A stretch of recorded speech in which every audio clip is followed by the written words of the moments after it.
నమస్కారం. ప్రేక్షకులందరికీ శుభోదయం. తిరుప్పావై తెలుగు అనువాదం డాక్టర్ కావూరి పాపయ్య శాస్త్రి గారు రచించిన గోదా గీతమాలికలో 10వ పాసురాన్ని, దానిలో ఉన్న అంతరార్థాన్ని ఈరోజు మనం పరిశీలిద్దాం. ఈ 10వ పాసురంలో శ్రీకృష్ణుడి సేవకు ఇంకా నిద్ర లేవనటువంటి 10 మంది గోపికలలో 5వ గోపికను ఆండాళ్ తల్లి ఏ విధంగా నిద్ర లేపుతోందో చాలా చక్కగా వివరించడం జరిగింది.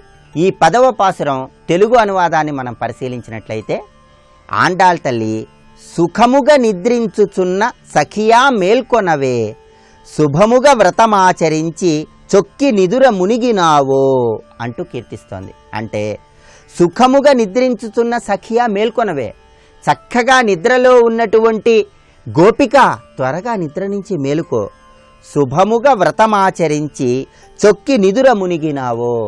చక్కగా మనం ధనుర్మాస వ్రతాన్ని ఆచరిద్దాం. ఆ వ్రతాన్ని ఆచరించి శ్రీకృష్ణ పరమాత్మలో లీనమైపోయి మోక్షాన్ని పొందుదామంటూ పిలుపునిస్తోంది. తులసీదళ మాలలతో కళకళలాడే శ్రీహరి నారాయణు చరణములను ఓరమణీ సేవింతుము. మన కృష్ణ పరమాత్మ, మన స్వామి, మన నారాయణుడు తులసీదళాలన్నీ కూడా చక్కగా మాలలాగా అలంకరించుకొని కళకళలాడుతున్నాడు. ఆ తులసీదళములతో అలంకరించబడి ఉన్నటువంటి స్వామివారిని కీర్తిస్తూ, స్వామి చరణములను ప్రార్థిస్తూ స్వామిని సేవింతుము, త్వరగా నిద్ర నుంచి మేలుకో అంటూ ఆండాళ్ తల్లి 5వ గోపికను నిద్ర నుంచి మేలుకొలుపుతోంది.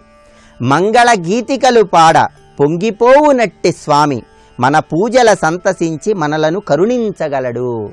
స్వామివారి ప్రీతి కోసం మనం మంగళగీతికలు పాడదాం, మంగళాశాసనం చేద్దాం. అప్పుడు స్వామి మన ప్రేమకు, మన భక్తికి పొంగిపోయి మన పూజలకు ఎంతో ఆనందంతో మనల్ని అనుగ్రహించి మోక్షాన్ని కలిగింపజేస్తాడు.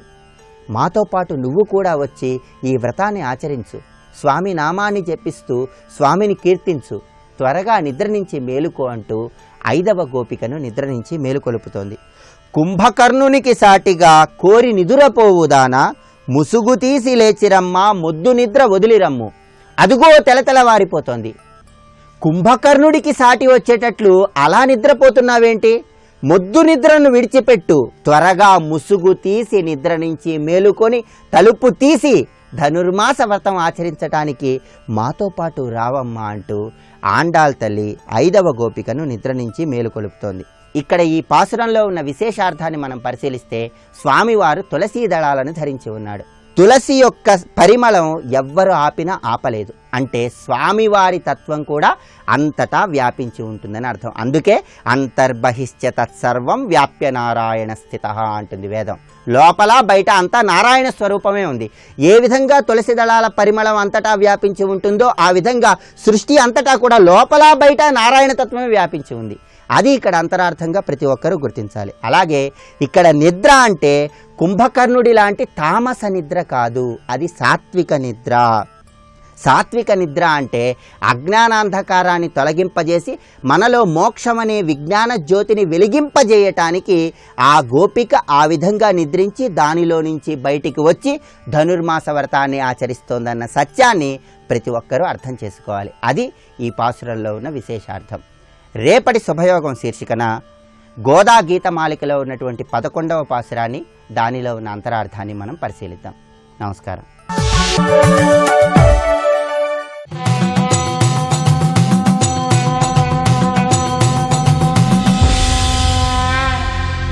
శతక సాహితీ సరస్వతికి నమస్కారం.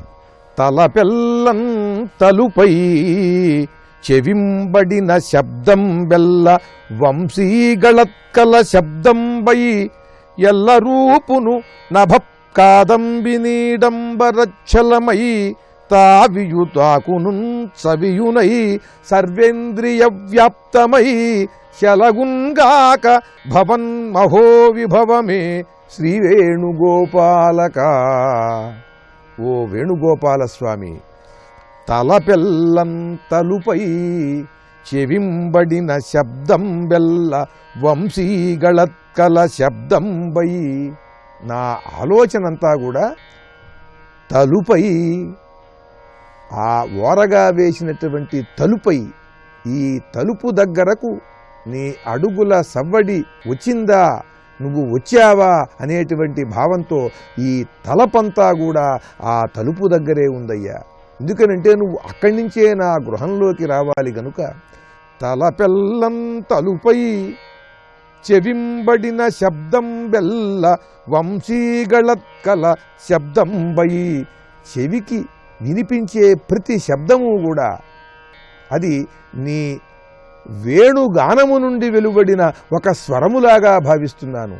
అది కాకి అరిచినా, కోయిల కూసినా, ఏ శబ్దమైనా కూడా అది శబ్దమైతే చాలు, అది వేణువు నుండి వచ్చినటువంటి సుస్వరముగా భావిస్తున్నా, అది నువ్వు చేసే శబ్దంగా భావిస్తున్నాను. ఎల్ల రూపును నభక్కాదంబినీడంబరచ్చలమై. ఏది చూసినా సరే, ఏ రూపమైనా సరే నల్లని మబ్బులతో పోల్చదగినటువంటి నీ రూపముగా భావిస్తున్నాను. తావియు తాకును సవియునై సర్వేంద్రియ వ్యాప్తమై చలగుంగాక భవన్మహో విభవమే శ్రీవేణుగోపాలక. ఏ సువాసన నాకు అందినా కూడా, నేను పీల్చినా నీ కస్తూరి తిలకము నుండి వస్తున్నదా అని భావిస్తాను. ఏ రకమైనటువంటి చల్లని గాలి వచ్చినా సరే అది నువ్వు వచ్చి స్పృశించినట్లుగా భావిస్తాను. సర్వేంద్రియ వ్యాప్తమై.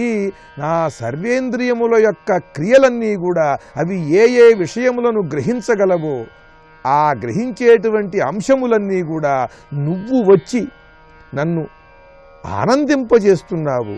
నువ్వు వచ్చి నా ప్రక్కన ఉన్నావు.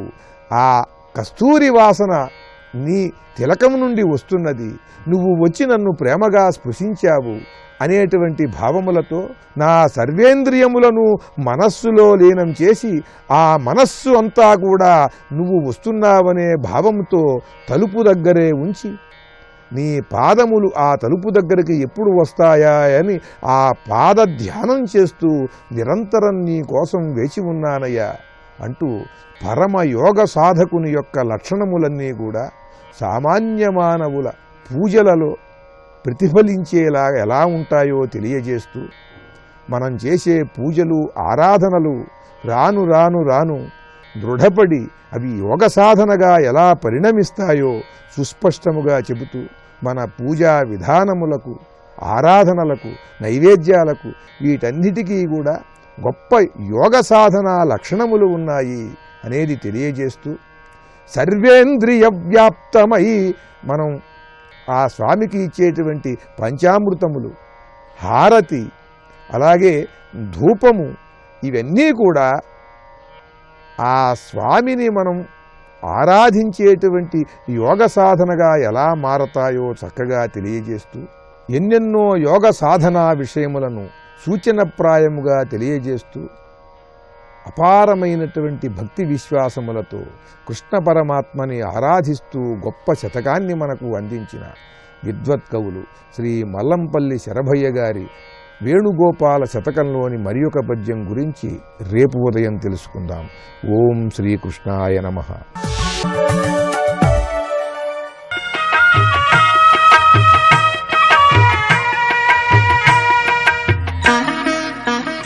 శ్రీగణేశాయ నమః. శ్రీ సరస్వత్యై నమః. శ్రీపాదవల్లభ నరసింహ సరస్వతి శ్రీ గురుదత్తాత్రేయాయ నమః. శ్రీ గణపతి సచ్చిదానంద సద్గురు పాదారవిందాభ్యాం నమో నమః. జయ గురుదత్త. ద్వే కర్మణి నరః కుర్వన్ అస్మిన్ లోకే విరోచతే అబ్రువన్ పరుషం కించిత్ అసతో నృత్యయంస్తథా. జంట సూక్తుల్లో మరొక జంట సూక్తి ఇది. విదురుడు అంటున్నాడు, మనుషులు రెండు రకాల పనులు చేయకుండా ఉంటే వాళ్ళు బాగుంటారు, ప్రసిద్ధిలోకి వస్తారు, కీర్తిమంతులు అవుతారు. ఒకటి ఏంటంటే అబ్రువన్ పరుషం కించిత్. పరుషవాక్కు పలకూడదు ఎప్పుడు కూడా. అసత అనర్చయంస్తథ. దుర్మార్గుల్ని ఆశ్రయించి ఉండకూడదు. ఇవి రెండు. ఈ రెండు పనులు మానేస్తే, పరుషంగా మాట్లాడటం, దుర్మార్గుల్ని ఆశ్రయించడం అనే పనులు కనుక మానేసినట్టయితే వాళ్ళు విరోచతే, ప్రసిద్ధిలోకి వస్తారు, ప్రకాశిస్తారు. కోపం వచ్చినప్పుడు కూడా ఎవడైతే భాష సరిగ్గా అట్టిపెట్టుకుంటాడో వాడే సంస్కార సంపన్నుడు. కోపం వచ్చింది కదా అని దుర్భాషలాడేవాడు, అపశబ్దాలు ప్రయోగించేవాడు ఎవడన్నా ఉంటే వాడు సంస్కారహీనుడు అనబడతాడు. కోపం వచ్చినా సరే అపశబ్దం నోట రాకూడదు, పురుషవాక్కు నోట రాకూడదు. విశ్వామిత్రుడికి వశిష్ఠుడికి విరోధం వచ్చింది. ఇద్దరు గురు శిష్యులే, వశిష్ఠుడు గురువు, విశ్వామిత్రుడు శిష్యుడు. కానీ విశ్వామిత్రుడు చాలా ఆర్భాటంగా మాట్లాడుతున్నాడు. మరి వశిష్ఠుడు ఏమి చేసినా సరే, అనేక దివ్యాస్త్రాలు వేసినా సరే తన మంత్రదండం ద్వారా మింగేస్తున్నాడు తప్పితే అస్త్రాలను కనీసం ఎదురు అస్త్రం కూడా వేయటం లేదు. అది శాంతికి పరాకాష్ఠ, పారుష్య రాహిత్యానికి పరాకాష్ఠ. పరుషత్వం అనేది పనికిరాదు. అలాగే రెండోది అసత అనర్చయమస్తత, అసత్పురుషులను, అధములను, నీచులను, చెడ్డవారిని వాళ్ళని మన్నించరాదు, వాళ్ళని ఆదరించరాదు, వాళ్ళని ఆశ్రయించరాదు. కర్ణుడు చేసిన తప్పిదే. కర్ణుడు స్వయంగా ఉత్తమ వ్యక్తి, దానగుణం మొదలైనవి అనేక సద్గుణాలు ఉన్నవాడు, సత్యాన్ని కూడా తప్పినవాడు కాదు. కానీ ఒకానొక దుర్బలమైన ఘడియలో ఒక వ్యామోహానికి పడిపోయి దుర్మార్గులను తెలిసినా సరే దుర్యోధన పక్షంలోకి చేరిపోయాడు. అంచేత జీవితం అంతా తప్పులు చేస్తూనే ఉండవలసి వచ్చింది, తప్పుల్ని ఆమోదించవలసి వచ్చింది. అసత్పురుషుని తెలిసినా సరే వాడిని ఆశ్రయించాడు, వాడి వెంటే ఉన్నాడు, ఆ ఉంటంలో కూడా వచ్చిన ధర్మాన్ని పాటించాడు. ఏమి చేస్తే ఏమి, జీవితంలో రాణించలేదు. అందరూ కూడా అధర్ముడు అధర్ముడు అని ఇతను కూడా నిందించారు. అలాగే విభీషణుడు ఉన్నాడు, అన్నగారు తప్పులు చేస్తున్నాడు. మొదట్లో అన్న అనేటువంటి ధర్మాన్ని పురస్కరించుకొని అన్నగారిని ఆశ్రయించే ఉన్నాడు. కానీ కూడా ఉన్నంతకాలం మంచి మాట చెప్పే చూశాడు, వినలా. చివరికి వచ్చేటప్పటికి వదిలిపెట్టి వెళ్ళిపోవాల్సి వచ్చింది, వెళ్ళిపోయాడు. ఆయన వదిలిపెట్టి వెళ్ళిపోవడం వలన ఆ వంశంలో ఆయన ఒక్కడే మిగిలాడు. కనుక అసదాశ్రయం మొదట్లో చేసినా కూడా తర్వాత వదిలిపెట్టేశాడు విభీషణుడు. భృగుపత్ని ఉంది, రామాయణంలో ఉన్న కథ. భృగు మహర్షి గారి యొక్క పత్ని రాక్షస వంశ సంజాత అయినప్పటికీ చాలా ఉత్తమ వ్యక్తి. భృగు అనేటువంటి మహర్షిని వివాహం చేసుకుంది, ఆయనతో పాటు తపస్సు చేస్తోంది. విష్ణుమూర్తికి రాక్షసులకి విరోధం వచ్చింది. రాక్షసుల్ని తరుముకుంటూ వస్తున్నాడు విష్ణుమూర్తి. ఆ రాక్షసులు వచ్చేసి ఈ భృగుపత్నిని ఆశ్రయించారు. ఆవిడ తన పుట్టింటి వారు అనేటువంటి ఆ ప్రీతితో వాళ్ళ ఇంట్లో దాచేసుకుంది. విష్ణుమూర్తి వస్తే అడ్డం పెట్టేసింది. విష్ణుమూర్తి ఒక క్షణం ఆలోచించి, స్త్రీ హత్య వల్ల తనకి మహాపాతకం వస్తుందని తెలిసి కూడా వస్తే ఆ పాపాన్ని అనుభవిద్దాంలే, అందరూ రాక్షసులంతా ఒకే చోట ఉన్నారు, ఇప్పుడైతే వీళ్ళని సంహరించడం తేలిక అవుతుందని ముందర ఆ భృగుపతిని సంహరించేసి తర్వాత రాక్షస సంహారం చేశాడు. అసత్పురుషులను మన్నించడం వల్ల, దుర్మార్గులకి ఆశ్రయం ఇవ్వడం వల్ల భృగుపతి నశించింది. కనుక దుర్మార్గులకి ఆశ్రయం ఇచ్చేవాడు, వాళ్ళని మన్నించేవాడు, వాళ్ళకి వత్తాసు పలికేవాడు కూడా నశించిపోతాడు. అలాగే పరుషంగా పలికేవాడు కూడా నశించిపోతాడు. రాజా, ఈ రెండు పనులు చేయకూడదు అని విదురుడు హెచ్చరిస్తున్నాడు. ఆ హెచ్చరికని మన జీవితంలో మనం అమల్లో పెట్టుకుందాం. జయ గురుదత్త.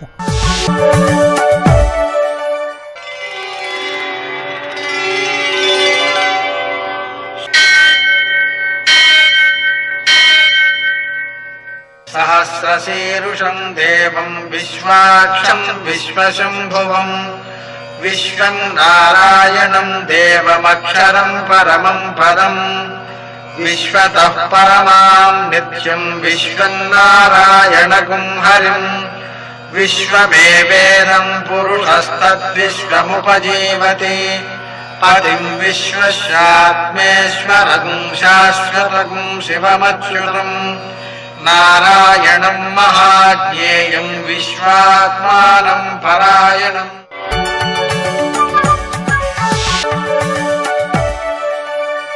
సూర్యశౌర్యమథేందురింద్రపదవీ సన్మంగళం మంగళం. యఃకర్తా జగతాం భర్తా సంహర్తా మహసాం నిధిః ప్రణమామి తమాదిత్యం బహిరంతస్తమోపహం. నేటి కాలమాన విశేషాలను గమనిద్దాం. స్వస్తి శ్రీ చాంద్రమాన దుర్ముఖనామ సంవత్సరం ఉత్తరాయణం. కొన్ని పంచాంగాలలో దక్షిణాయనం, హేమంత ఋతువు, మార్గశిర మాసం, కృష్ణపక్షం, ఆదివారం. సూర్యోదయం 6:47, సూర్యాస్తమయం 5:45. తిథి ద్వాదశి తెల్లవారుజామున 6:06 వరకు, నక్షత్రం విశాఖ రాత్రి 3:35 వరకు, వర్జం ఉదయం 6:53 నుంచి 8:41 వరకు, దుర్ముహూర్తం సాయంకాలం 4:17 నుంచి 5:01 వరకు, అమృతకాలం సాయంకాలం 5:41 నుంచి 7:29 వరకు, రాహుకాలం ఆదివారం కాబట్టి సాయంకాలం 4:30 నుంచి 6 గంటల వరకు, అష్టక వర్గ రీత్యా శుభప్రదమైన సమయం ఉదయం 11 గంటలకు. నేటి విశేషం: త్రిపుష్కర యోగం సూర్యోదయంతో ప్రారంభమై రాత్రి 3:35 వరకు ఉంది. అలాగే ప్రదోషం కూడా ఉంది. ఈరోజు సాయంకాలపు వేళ సూర్యాస్తమయం నుంచి 1:12 సమయంలో శంకరుని ఆరాధన, స్మరణ సత్ఫలితాలనిస్తుంది. ఇంకా విశేషించి ఈరోజు ధనుర్మాసంలో 10వ శుభదివసం.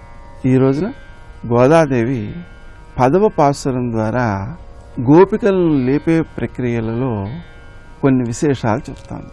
నువ్వు నిద్రపోతున్నావు, ఇంత క్రితం ఎప్పుడో చాలా పుణ్యం చేసుకుని ఉంటావు, నిద్రడుతోంది నీకు. కానీ ఆ విశ్వవ్యాపి అయిన నారాయణుడు, కృష్ణుడు, ఆయన్ని మనం ప్రార్థించాలి. ఆయన పర అనేటువంటి ఒక వాయిద్య విశేషాన్ని మనకి ఇవ్వాలి. ఆ వ్రతాన్ని మనం ఆచరించాలి. ఆ వ్రతాచరణ వల్ల వచ్చేటువంటి పుణ్య ఫలితంతో భగవంతుడు మనకు ఆనందాన్ని అందించాలి. ఈ కార్యక్రమాలన్నిటినీ మరిచి అలా నిద్రపోతూ కూర్చుంటే ఎలాగమ్మా, లేవమ్మా అని గోపికలు మరో గోపికను లేపుతున్నారు అని వర్ణిస్తోంది. ఇక్కడ మనం గమనించాల్సిన ముఖ్యాంశం ఏంటంటే, భగవంతుడు ఇచ్చేది ఏదైనా సరే పరమే. పరమంటే విశిష్టమైనది, చాలా గొప్పది. ఆ వాయిద్యం అనే పేరు పర, కానీ ఆయన ఇచ్చేదిగా ఏదైనా విశిష్టమైనది. అందువలన మన జీవితంలో జరిగేటువంటి సకల సుఖాలకు కూడా కారణభూతములైన అన్ని వస్తువులను ఆయన ప్రసాదాలుగానే భావించాలి అనేటువంటి విషయాన్ని మనం ఈమె యొక్క మాటల ద్వారా గ్రహించాలి. నేటి ఆణిముత్యాలు.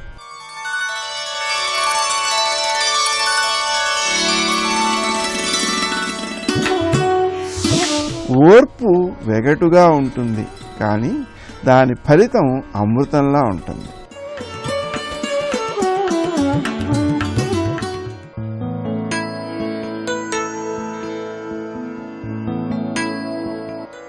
అన్యమనస్కంగా చేసే ప్రార్థనలతో, అసంపూర్ణమైన ప్రయత్నాలతో ఆత్మ సాక్షాత్కారం అసాధ్యం. సంపూర్ణంగా అంతర్దృష్టిని ధ్యానంపై నిలిపినప్పుడే అది సాధ్యం.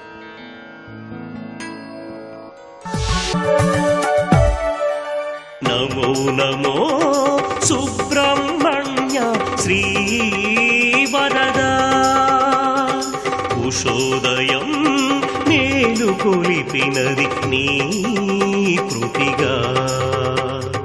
నవరత్నాల కాంతులు కూడా అగ్నిశోమాత్మకములే. అది సూర్యచంద్రాత్మకమైనటువంటి రత్నములు పొదిగినటువంటి అద్భుతమైన కిరీటాలతో ప్రకాశిస్తున్న స్వామికి నమస్కారము. ఇక్కడ కూడా మొత్తం వర్ణన మనకు చూపించారు.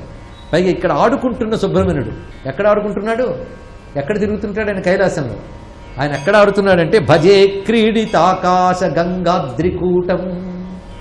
ఆకాశ గంగతో కూడినటువంటి అద్రికూటము కొండల భాగాల్లో తిరిగేవాడు. అంటే హిమోత్పర్వత ప్రాంతంలో గంగ ఒడ్డున ఆడుకుంటున్నటువంటి వాడు. అంటే తాతగారి ఇంట్లో ఆడుకుంటున్నాడు అన్నమాట. అక్కడ అమ్మా నాన్న హిమోత్పర్వతానికి వచ్చారు, వాళ్ళతో కూర్చుని ఆడుకుంటున్నాడు ఆయన. అంటే పుట్టిన తర్వాత హిమవత్పర్వత ప్రాంతాల్లో తిరుగుతూ ఆడుకుంటున్నటువంటి సుబ్రహ్మణ్య స్వామిని కూడా మనం దర్శించవచ్చు. ఎందుకంటే అక్కడే ఇలా తిరిగి వచ్చి అక్కడున్న శివధనువుని మీటాడు ఆయన గట్టిగా. అది భారతం చెప్తున్న కథ. అక్కడ ఆడుకుంటున్నాడు ఆయన. అలా ఆడుతున్నటువంటి మరి పిల్లవాడంటే ఆడుకుంటూ ఉంటాడు కదా, కనుక ఆడుతున్న రూపాన్ని ఎంత అందంగా చెప్తూ ఆ రూపాన్ని విడిచిపెట్టలేక ఇంకా అంటున్నారు శంకరులు. సుకుంద ప్రసూనావళి శోభితాంగం శరత్పూర్ణ చంద్ర ప్రభాకాంతి కాంతం శిరీష ప్రసూనాభిరామం భవంతం. ఎంతవరకు చూశారు ఆ రూపాన్ని? ఆయన అవకాశం ఇస్తే ముట్టుకుంటాం కూడా, అంతే కదండి. ముట్టుకున్నారా శంకరులు అనిపించేట్టు రాశారు. ఎందుకంటే అందమైన మూర్తి, శత్రుమర్దనమైన మూర్తి. మామూలా మరి అంత గట్టిగా ఉండాలి? అయ్యా అంత గట్టిగా లేడయ్యా. శిరీష ప్రసూనాభిరామం, దిరిశన పువ్వు ఎలా ఉంటుందో అంత మెత్తగా ఉన్నాడు ఆయన అక్కడ. ఇది ముట్టుకున్నట్టు. ఆయన కుమారుడే కాదు, సుకుమారుడు కూడా.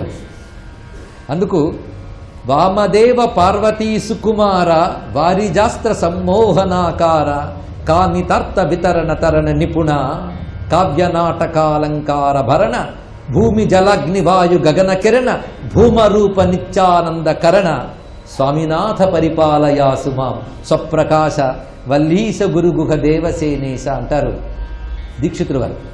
అందులో వామదేవ పార్వతీ సుకుమార, పార్వతీ కుమార అనొచ్చుగా, పార్వతీ సుకుమార అన్నారు అక్కడ. వామదేవ అంటే శివుడు, వామదేవ పార్వతీ సుకుమార వారిజాస్త్ర సమ్మోహనాకార, అంత అందమైనటువంటి రూపం కనుక స్వామి సుకుమారుడు అయ్యారు. ఆ సుకుమారం శిరీష ప్రసూనాభిరామం, మనసు ఎంత మెత్తో తనువు అంత మెత్తనిది, మెత్తని తనువు. ఆ మెత్తని తనువుకి మెత్తని పువ్వులు అలంకరించుకున్నాడు. సుకుంద ప్రసూనావళి, మల్లెలు మొల్లలు ఇవన్నీ అలంకరించుకున్న స్వరూపము. నిండు చంద్రకాంతుల్ని వెదజల్లుతున్న ఆ స్వామి రూపానికి నమస్కారము. సులావణ్య సత్సూర్య కోటి ప్రతీకం, ఆడుకుంటున్న సుబ్రహ్మణ్యుడు, యుద్ధాన్ని ఒక ఆటలా ఆడిస్తున్న సుబ్రహ్మణ్యుడు, రెండు చూపిస్తున్నాడు ఇక్కడ.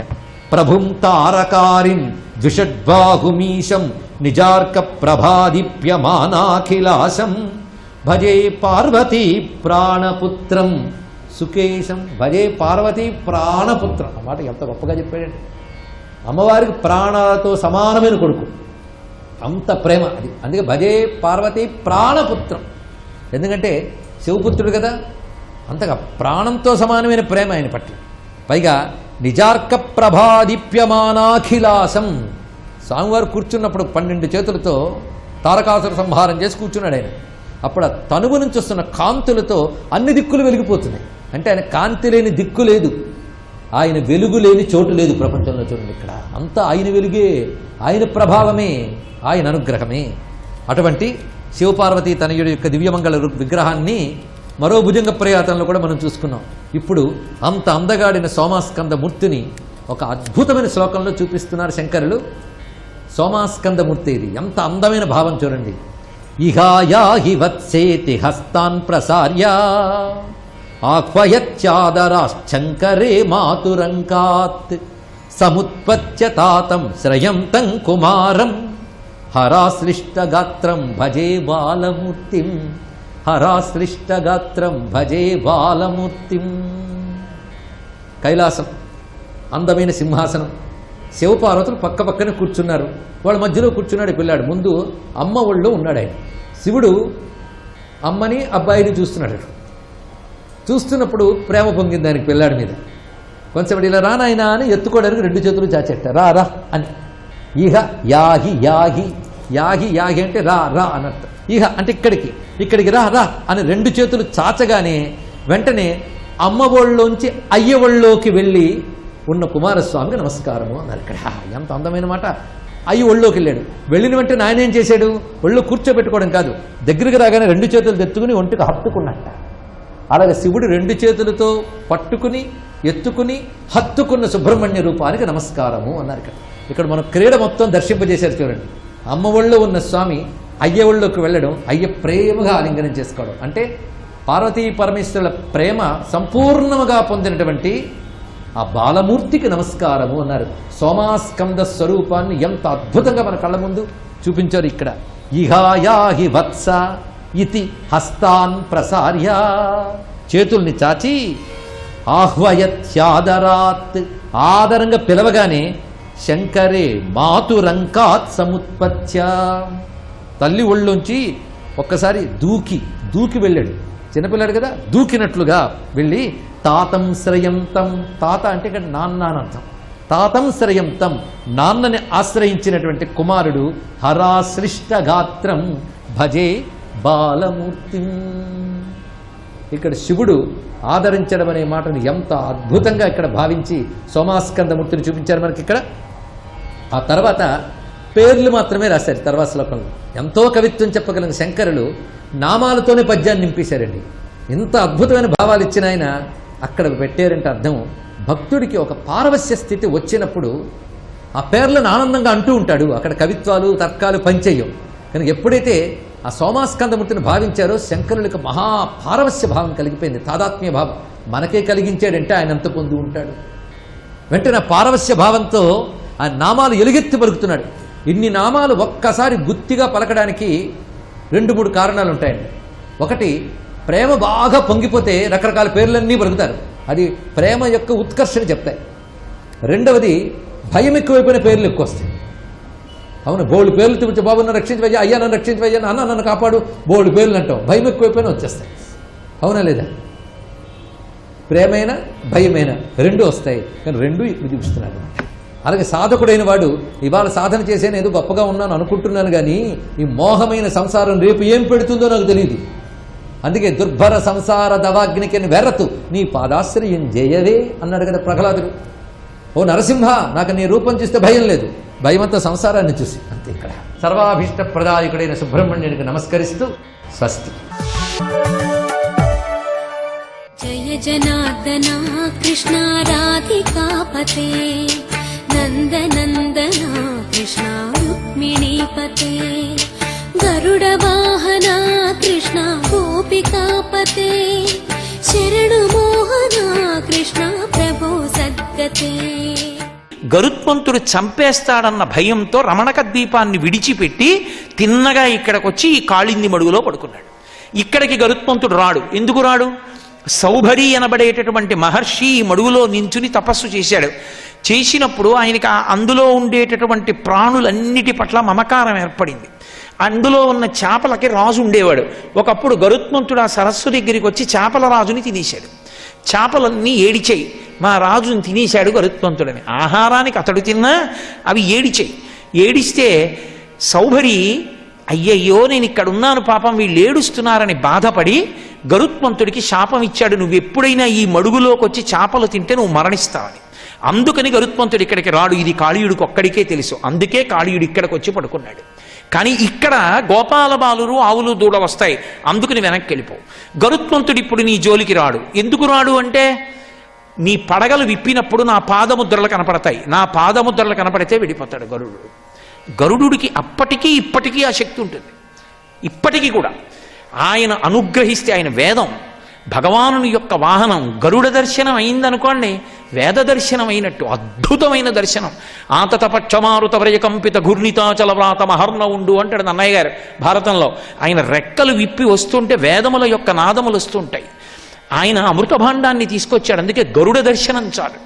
అందుకే మీరు చూడండి, ఉత్సవాల్లో గరుడు వస్తే అదొక ప్రత్యేక ప్రతిపత్తి. కాబట్టి ఆయన ఈశ్వర భావనలు అందుకుంటూ ఉంటాడు. మహానుభావుడు గరుత్మంతుడంటే. ఆయన పేరు ఉచ్చరించడం చాలు. కాబట్టి నా పాదములు చూస్తే గరుడు నిన్నేమి చేయడు, వెళ్ళిపోమన్నాడు. అప్పుడు అనేక మార్లు కృష్ణుడికి ప్రదక్షిణం చేసి నమస్కారములు చేసి ఈ కాళీయుడు, కాళీయుని యొక్క సంతానము, భార్యలు, బంధువులు అందరూ కలిసి ఆ కాళింది మడుగుని విడిచిపెట్టి రమణక ద్వీపానికి వెళ్ళిపోయారు. గరుత్మంతుడు వాళ్ళ జోలికి వెళ్ళలేదు. కృష్ణ భగవానుడు అన్నాడు వాళ్ళు బయలుదేరిపోయే ముందు, నిన్నునే శాసించిన కథ నేడును రేపును మనమున చింతించి ప్రవచించిన మనుజులు నీ భయమును పొందరిందు విష విజయముతోన్. ఎప్పుడైనా సరే ఈ కాళీయమర్దనం అనబడేటటువంటి ఘట్టాన్ని ఉదయం వేళ కానీ సాయంకాలం ప్రదోష వేళ కానీ ప్రవచనం చేసిన, కాళీయమర్దనాన్ని విన్నా, కాళీయమర్దనాన్ని చదువుకున్నా వాళ్ళకి విషభయం ఉండదు, ఆపదలు రావు అని. రెండు, విష విజయముతోన్నన్న మాటకు అర్థం ఏమిటంటే, కాళీయుడు ఎక్కడో ఉండడు, ఇక్కడే ఉంటాడు. అందుకే మనకి ఆధ్యాత్మికత యందు 2 పాములు ఉంటాయి. ఒకటి మంచి పాము, ఒకటి చెడ్డ పాము. ఒకటి మంచి పాము, పాము ఒకటే, అది మంచి పాము చెడ్డ పాము అంటారు. అందుకే మీరు చూడండి, నాగాభరణము లేకుండా దేవతలు ఉండరు. నాగ యజ్ఞోపవీతం అని నాగాన్ని యజ్ఞోపవీతంగా వేసుకుంటారు. నాగకుండలధరం, పరమశివుడు నాగకుండలాలు పెట్టుకుంటాడు. అలాగే నాగ వడ్డాణం పెట్టుకుంటారు దేవతలు. ఇప్పటికీ ఎవరికైనా రాహువు కేతువు యొక్క దోషం జాతకంలో ఉన్న, శనీశ్వర గ్రహం యొక్క ప్రభావం చాలా విశేషంగా ఉన్న అలాంటి వాళ్ళకి ఉపశాంతి కావాలి అంటే అత్యంత తేలిక మార్గం ఏమిటి అంటే, జ్ఞానప్రసూనాంబ అమ్మవారు శ్రీకాళహస్తి దేవాలయంలో నాగవడ్డాణం పెట్టుకుంటుంది. పడగ ఇలా ముందుకొచ్చి ఉంటుంది. వెళ్ళి ఒక్కసారి ఆ నాగవడ్డాణం పడగ వంక చూసొస్తే చాలు, గ్రహములు ఉపశాంతి పొందుతాయి. అంత శక్తివంతం జ్ఞానప్రసూనాంబ పెట్టుకున్న నాగవడ్డాణం. నాగవడ్డాణం పెట్టుకుంటారు. నాగం పాము శ్రీ మహావిష్ణువుకి శయనము, శ్రీ మహావిష్ణువుకి చాందిని గొడుగు. ఆయన ఒకసారి లక్ష్మణుడు, ఒకసారి బలరాముడు, ఇన్ని రకాలుగా అనుగమించాడు. పాము పైకి లేచిందనుకోండి, ఊర్ధ్వముఖ చలనం చేస్తే తేజస్సు ఓజస్సు అయిందని గుర్తు. తేజస్సు అంటే మనం తిన్న ఆహారంలోనే పరమేశ్వరుడు కొంత భాగాన్ని తేజస్సుగా మారుస్తాడు. కాబట్టి కాళీయుడు 101 పడగలు విషంతో నిండిపోయాయి అన్న మాటకి గుర్తు ఏమిటంటే, తేజస్సు అంతా గ్రామ్యమై అధోముఖమై సంసారమునందు మగ్నమై అజ్ఞానమునందు వ్యవహరించింది.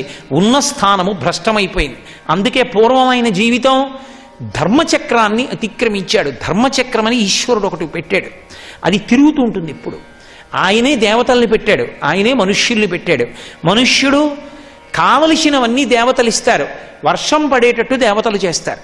వర్షం వలన పాడి పంటలు ఉంటాయి.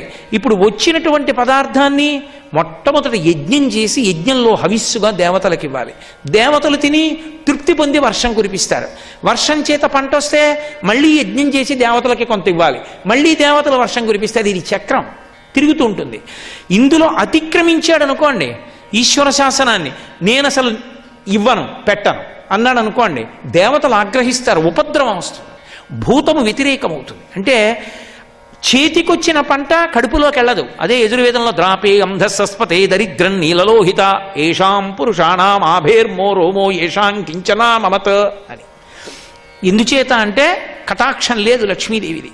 పంట ఉంది, చేతికి రాలేదు, నేను అవలేదు. నాది వేరు, నేను అవడం వేరు. నేను అలా వెళ్ళిపోతూ ఉంటే ఎందుకైనా మంచిదని కమండలంలో నీళ్లు పట్టుకున్నాను అనుకోండి, నదిలోని నీళ్లు నావి, ఇప్పుడు కమండలంలో పట్టుకున్నా. కొంత దూరం వెళ్ళాక దాహం వేసింది, ఇప్పుడు అవి నోట్లో పోసుకున్నా, ఏమైంది? నేనైంది. నది నాది నేను, ఈ మారే ప్రక్రియ అమ్మవారి అనుగ్రహం. ధర్మం లేదనుకోండి ఆవిడ నేనుగా అవనివ్వదు. అంటే పంట నేనవదంటే తినడానికి పనికిరాదు, నీటిపాలైపోతుంది. అంటే ధర్మచక్రం అతిక్రమింపబడుతోంది. ఎక్కడో దుర్బోధలు ఎక్కువైపోయాయి దేశంలో, సనాతన ధర్మమునకు వ్యతిరేక బోధలు ఎక్కువైపోయాయి. ధర్మ వ్యతిరేక బోధ ఎక్కువైపోవడం, ధర్మాన్ని విడిచిపెట్టడం ఎక్కువైపోతే దేవతల యొక్క అనుగ్రహం తప్పిపోతుంది. కాబట్టి కాళీయుడు ఏం చేశాడు? గరుత్మంతుడికి ఇవ్వవలసినవి ఇవ్వడం మానేశాడు. ఇవ్వడం మానేస్తే ఏమైంది? అన్నీ వదులుకుని పారిపోయి రావాల్సి వచ్చింది. వస్తే ఏమైంది? ఇక్కడ మిగిలిన వాళ్ళని పాడు చేస్తూ అందులో పడున్నాడు విషంతో. ఇప్పుడు ఇది దేని వల్ల విరుగుతుంది? భగవంతుని పాద స్పర్శ చేత విరుగుతుంది. విరిగితే ఏమయ్యాడు? మళ్ళీ నిర్భయంగా వెళ్ళిపోయాడు. ఇప్పుడు ధర్మం పాటిస్తాడు. భగవంతుని పాద స్పర్శ ఒక్కటే కోట్ల జన్మలుగా వస్తున్నటువంటి అజ్ఞానమును విరగ్గొట్టి అమృతత్వమును నింపి మనిషిని ధర్మపథంలో నడిపిస్తుంది. భక్తికి ధర్మమునకు అభేదం. అందుకే భక్తి అంటే కోటి బిల్వార్చన మంచిదే, కానీ భక్తి అన్న మాటకు అర్థం ఏంటి? ఎంత నువ్వు ఈశ్వరుడికి తెచ్చావన్నది కాదు. ఎందుకని అంటే అవన్నీ ఈశ్వరుడివి. ఈశ్వరుడు చెప్పింది చేస్తున్నావా అన్నది భక్తి. భక్తే ధర్మం, ధర్మమే భక్తి. ధర్మము అంటే ఈశ్వరుడు చెప్పినట్టు బ్రతుకుట. ధ్రియతేవా జనైరితి ధర్మం అని అమరకోశం. ఈశ్వరుడు చెప్పింది చెప్పినట్టుగా పాటించి భక్తితో అమలు చేయడం ధర్మం. కాబట్టి ఇప్పుడు భక్తికి ధర్మానికి అభేదం. ఇప్పుడు భక్తి కలిగితే ధార్మికం అవుతాడు, ధార్మికమైతే ధర్మచక్రం తిరుగుతుంది, ధర్మచక్రం తిరిగితే లోకా సమస్తా సుఖినో భవంతు. ఇదిగో ఈ గాథ అంతర్లీనమైనటువంటి ప్రతిపాదన కాళీయమర్దనంలో. కాబట్టి బాహ్యంలో కాళీయమర్దనం విన్నా కృష్ణానుగ్రహం కలుగుతుంది, ఆంతరమునందు దాని లీల వైభవం తెలిసినా ధర్మచక్రంలో ఇమడడంలో అర్థం అవుతుంది. అందుకే ఒక మనిషి ఒక పని చెయ్యాలా చేయకూడదా ఒకదాని బట్టే నిర్ణయం. అది ధర్మచక్రంలోకి ఇముడుతుందా? చేసేయి. ధర్మం చక్రంలోకి ఇమడదా? చేయకు. కాబట్టి దీన్ని ప్రతిపాదించింది కాబట్టి కాళీయ మర్దన ఘట్టం అంత అద్భుతం. అంత గొప్ప ప్రార్థనా పద్యములతో కూడుకుని ఈశ్వర కారుణ్యమును ఆవిష్కరించింది కాబట్టి కాళీయమర్దనం అంతటి మహోత్కృష్టమైన ఘట్టం. అటువంటి ఘట్టం పోతన గారు దశమస్కంధంలో ఇచ్చారు, మనకి చక్కటి తెలుగు పద్యాల్లో ఇచ్చారు. సంస్కృతాన్ని ఆంధ్రీకరించి ఆ పద్యాలని చదువుకుని మనం ఆనందం పొందుదాం. సర్వం శ్రీ ఉమామహేశ్వర పరబ్రహ్మార్పణమస్తు. స్వస్తి.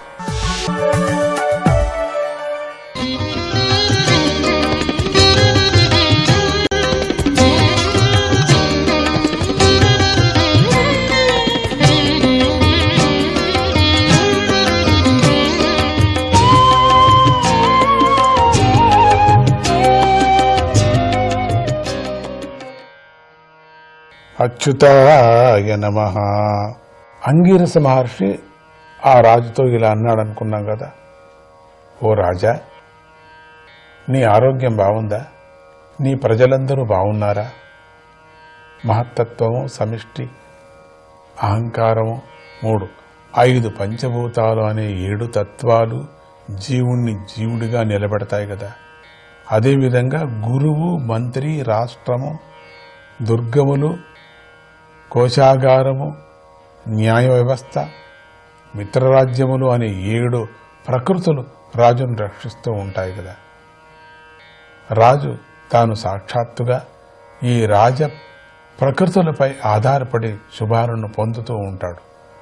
అదేవిధంగా రాజ ప్రకృతులు కూడా రాజుకు వశులై రాజుగారి నుండి సంపదను పొందుతూ శుభాలను పొందుతూ ఉంటారు. నీ భార్యలు, ప్రజలు, అమాత్యులు, సేవకులు, వ్యాపారాలు, సలహాదారులు, నగరవాసులు, పల్లెవాసులు, సామంతులు, పుత్రులు నీ వంశంలో ఉన్నారా? అంటే నీ వశంలో ఉన్నారా? నీవు చెప్పినట్టు వింటున్నారా? ఎవడికైతే తన మనస్సు వశంలో ఉంటుందో వాడికి అందరూ వశలై ఉండటమే కాకుండా లోకపాలకులతో సహా సకల లోకాలు ఉపేక్ష చేయకుండా ఆహార పదార్థాలను సమర్పిస్తూ ఉంటాయి. నీ మనస్సు సంతోషాన్ని పొందటం లేదు. నీ నుండి గాని ఇతరుల నుండి గాని నువ్వు కోరుకున్నది నీకు లభించలేదని నాకు తెలుస్తుంది. ఏదో దుఃఖంలో ఉన్నట్టున్నావు, ఏదో తెలియటం లేకుంటున్నావు. అతను నీకు భోగభాగ్యాల మీద ఎందుకో ఆశ లేనట్టుగా ఉంది చూస్తే, నీ ముఖం దిగులుగా ఉంది అని ఆ మహర్షి తనకు అన్నీ తెలిసినా కూడా రాజును వివిధ రకాలుగా ప్రశ్నించాడు. అప్పుడు సంతానాన్ని కోరుకుంటున్న రాజు ఆ మహర్షితో ఇలా అన్నాడు, ఓ పూజ్యుడా, తపస్సు, ఉపాసన, చిత్తం యొక్క ఏకాగ్రతతో నశించిపోయిన దోషాలు గల మీ వంటి యోగులకు శరీరధారులు లోపల బయట ఉన్నది తెలియకుండా ఉంటుందా ప్రభువు? అన్నీ తెలిసి కూడా తమరు నన్ను ఇలా ప్రశ్నిస్తున్నారు. సరే, తమరి ఆజ్ఞతో నా మనస్సులోని బెంగను మీకు చెబుతున్నారు. మీరు అడిగినప్పుడు నేను చెప్పాలి కదా, అందుకని చెప్తున్నా. మీకు తెలుసు నేను ఊరికి ఉండటానికి వీల్లేదు, నాది ధర్మం కాదు కదా. నా దగ్గర లోకపాలకులు కూడా కోరుకోదగిన సామ్రాజ్యాధికారం, సంపదలన్నీ ఉన్నాయి. అయినా కూడా ఆకలి దప్పికలతో పీడించబడే వాడిని ఇతర పదార్థాలేవి సంతోషపెట్టలేనట్టుగా సంతానం లేని నాకు వీటితో ఆనందం కలగటం లేదు. సంతానం లేకపోవటంతో నేను పూర్వీకులతో సహా నరకం పాలవుతాను. నన్ను ఆ నరకం నుండి రక్షించు. ఆ కాలంలో జరిగినటువంటిది. తర్వాత కాలం మారిపోతుంది. సంతానం లేకపోతే పరమాత్ముణ్ణే కొడుకుగా, పరమాత్ముణ్ణే పుత్రుడుగా భావించడం ఒకటి ఉంది, అమ్మవారినే కూతురుగా భావించడం ఒకటి ఉంది. అందుకని వాడికి స్వర్గం ఖచ్చితంగా ఉంటుంది. కానీ ఇది మహారాజు కాబట్టి ఈ రాజు తన రాజ్యభారాన్ని గురించి, ధర్మాన్ని గురించి, ఎన్నో లక్షల ప్రజలు బాగుపడేది గురించి యోచన చేస్తున్నాడు. కాబట్టి దానికోసరం, ఆ రాజ్యాన్ని నిలిపే కోసరం, అంటే సంతానం కలిగితే మేము నరకం నుండి తరిస్తాం. సంతానం అనేటువంటిది నరకానికి దీనికి పోల్చకూడదు.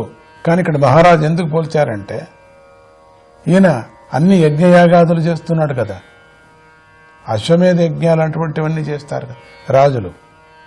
అందుకని వీళ్ళకు ఆ యజ్ఞానికి కావాల, వాళ్ళు పుత్రులు పుత్రికలు కావాలా. కనుక సంతానం కలిగే ఉపాయాన్ని నాకు ఉపదేశించండి అని కోరుకున్నాడు. కలిగేటువంటి కాలంలో కలగకపోతే వైరాగ్యం తట్టు వెళ్ళాల మనస్సు. అంగీరస మహర్షి బ్రహ్మపుత్రుడు, కరుణామయుడు, సర్వసమర్థుడు, రాజుగారి కోరిక తీర్చాలనుకున్నాడు. ఆయన మహానుభావుడు. అటువంటి మహానుభావులు, అటువంటి యుగం అది, అటువంటి రాజులది. ఇది దైవ నిర్ణీతమైనటువంటి కథ. ఇది త్వష్ట దేవతగా గల అన్నాన్ని హోమాగ్నిలో వండించి త్వష్టకు హోమం చేశాడు. రాజుగారి భార్యలలో పెద్ద భార్య యోగ్యురాలు అయినటువంటి కృతద్యుతికి అంగీరస మహర్షి యజ్ఞ ప్రసాదాన్ని ఇచ్చి రాజుతో, రాజా, నీకు ఆనందాన్ని దుఃఖాన్ని కూడా కలిగించే ఒక పుత్రుడు జన్మిస్తాడు. ఇది ఎక్కడండి? దుఃఖాన్ని కలిగించే అటువంటి ఆనందాన్ని బాగుంది. నీకు ఆనందాన్ని కలిగించేవాడంటే ఎంత బాగుంటుందో, ఆనందాన్ని దుఃఖాన్ని కూడా ఇది ఎవడికి కావాలా కలిగించేటువంటి ఒక పుత్రుడు జన్మిస్తాడు అని చెప్పి వెళ్ళిపోయాడు. కృతద్యుతి భక్తితో ఆ ప్రసాదాన్ని స్వీకరించింది. కృత్తిక అగ్నిదేవుడి పుత్రుడిని ధరించినట్లుగా కృతద్యుతి దేవి చిత్రకేతువు యొక్క గర్భాన్ని ధరించింది. ఆమె గర్భము చిత్రకేతువు తేజస్సుతో మెల్లగా శుక్లపక్షపు చంద్రునిలాగా రోజురోజు వృద్ధి చెందింది. నెలలు నిండగానే మహారాణికి కొడుకు పుట్టాడు. ఆ వార్త విన్న దేశ ప్రజలందరికీ చాలా సంతోషం కలిగింది. మహారాజు ఎంతో ఆనందించాడు. స్నానం చేసి పరిశుద్ధుడై తన పుత్రుడికి వేదవేత్తలతో ఆశీర్వచనాలు చేయించి జాతక కర్మలను కూడా చేయించాడు. బ్రాహ్మణులకు బంగారము, వెండి వస్త్రాలను, ఆభరణాలను, గ్రామాలను, గుర్రాలను, ఏనుగులను, పాలిచ్చే 6 కోట్ల ఆవులను కూడా దానం చేశాడు. ఉదార స్వభావం గల ఆ రాజు తన పుత్రుడికి ధనము, కీర్తి, ఆయుర్వృద్ధి కలగాలని కోరుతూ మేఘుడు ప్రాణాలకు అంటే ప్రాణులకు, మేఘుడు ప్రాణులకు నీటిని వర్షించినట్లుగా ఇతరులకు కోరికలను వర్షించాడు. అంటే ఈ సంతానంతో ఆ రాజ్యం అంత బాగా ఉన్నది, అంత ఆనందంగా ఉన్నాడు. అచ్యుతాయ నమః.